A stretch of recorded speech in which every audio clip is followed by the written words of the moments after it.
Well, today is Wednesday, February the 10th, and I look forward tonight to be able to return to teaching in the book of Proverbs at 6:30 in Hillsdale's Bible Institute Hour. You're welcome to join us tonight. We will be broadcasting online at hillsdalebaptist.org. Now, the title of today's devotional commentary is Here Comes the Bride. And our scripture reading for today is Genesis chapter 24. It is the longest chapter in the book of Genesis. Now, I'll pick up the story with this quick review. Faithful to his promises, God had blessed Sarah in her old age, and as a 90-year-old wife, she had given Abraham a son when he was 100 years old. Now, Sarah died, and she was 127 years old, according to Genesis 23 and verse 1.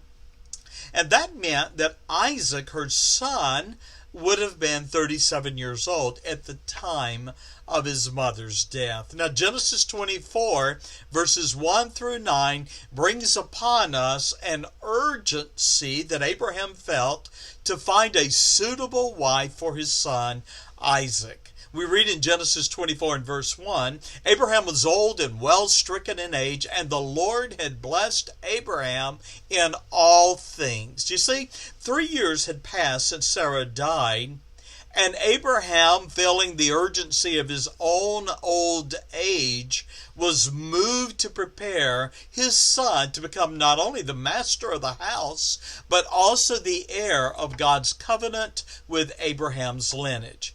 An essential part of that preparation was choosing the wife for Isaac. Now, burdened that Isaac would have a fitting wife, Abraham summoned his oldest servant in Genesis 24 and verse 2, and he charged that servant that Isaac shall not take a wife unto my son of the daughters of the Canaanites. You see, the neighbors who surrounded Abraham and his family and his household, they were an idolatrous, a heathen, an immoral, ungodly people.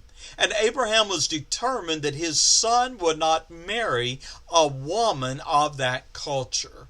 And so he was sending out his servant to go back to where his kindred lived, the land of Ur, which would have been in ancient times the day of Babylon and that whole area today in Iraq, the Iran area. And so this servant was to be sent out, and he was to find a wife for Abraham's son. Now the servant wisely questioned Abraham regarding the qualities, the considerations of the man that he was to find to be the wife of his master's son. And Abraham admonished him that should that woman that he set his heart upon not be willing to return to Canaan, that the servant was never to permit Isaac to go to that land, leaving the land of promise, to take a wife. Now, Genesis 24 and verse 10 through 67, we have the search for Isaac's wife. The servant leaves with a caravan of 10 camels and servants and supplies, and he accompanied other trusted servants for the 500-mile journey across the desert from Canaan, today's Israel, to the city of Nahor, which was in ancient Mesopotamia. Now, the servant and those 10 camels and servants that were with him, they arrived in Nahor on an evening at about the time that young women would leave their households, come to the well for water.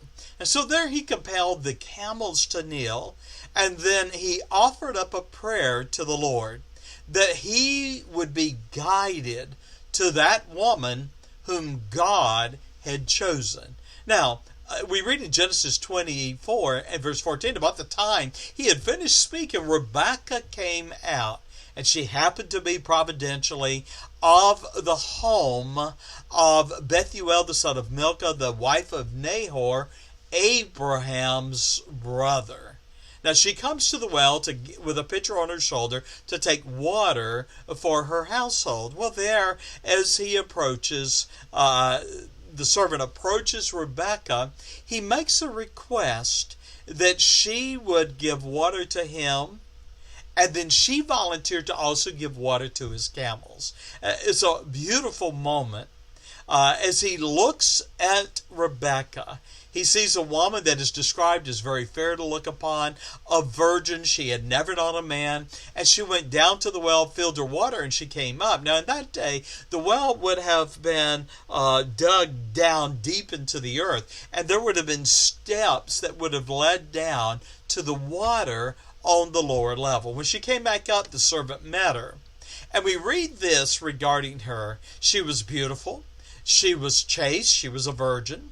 She was considerate, and she was diligent in serving. In fact, the quality that I think seals it was in Genesis 24 and verse 31, where her brother and his household calls on the name of Jehovah. When the servant realized that God had answered his prayers and that had led him providentially to the woman that would be his master's wife, the servant breaks out into a prayer of thanks and praise. And he says these words, and these are so pivotal. Genesis 24 verse 27, I being in the way the Lord led me. Now we're going to come back to that. Now, the servant rewarded Rebekah for her service and her care of him with a gold earring, probably one that might have gone in the nose in that day, half shekel weight of gold, 2 bracelets for her hands, 10 shekels weight of gold. And she invited Abraham's servant to her family's household, where he would meet Laban, Rebekah's brother, and the rest of the family. Now, the servant refused to be comforted. Arriving at the household, and Laban, the brother of Rebekah, seeing the gold and the gifts, she immediately decided this is a wealthy man. But before he would take food from Laban and that household and seek shelter, he declared God's providences in leading him to their home. He says in Genesis 24 and verse 34, I am Abraham's servant. And he began to share how God had blessed Abraham with great wealth and that there was a son who would be his heir. Now, hearing how God had providentially led the servant to Rebekah, her brother, her father gave their blessing for her to become Isaac's wife. Rebekah was called and was asked to consent to depart with the Abraham's servant to be the wife of Isaac. She consented, saying in Genesis 24, verse 58, I will go. With the blessing of her family, Rebekah departed with her maid to attend her and journeyed with Abraham's servants to Canaan. Now, as they entered the land Abraham and Isaac called home, the land that Abraham and Isaac called home, they spotted Isaac coming toward them. Rebekah immediately covered herself with the veil, expressing modesty and humility. And Isaac listened. He listens to the servant's report with interest and how the Lord had led him to Rebekah. We read in Genesis 24, verse 67, this wonderful love story that Isaac brought her into his mother Sarah's tent. It would have been a palatial tent for such a wealthy man and the mother of Isaac. And there she became his wife. And we read this first expression of affection in verse 67. And he, Isaac, loved her.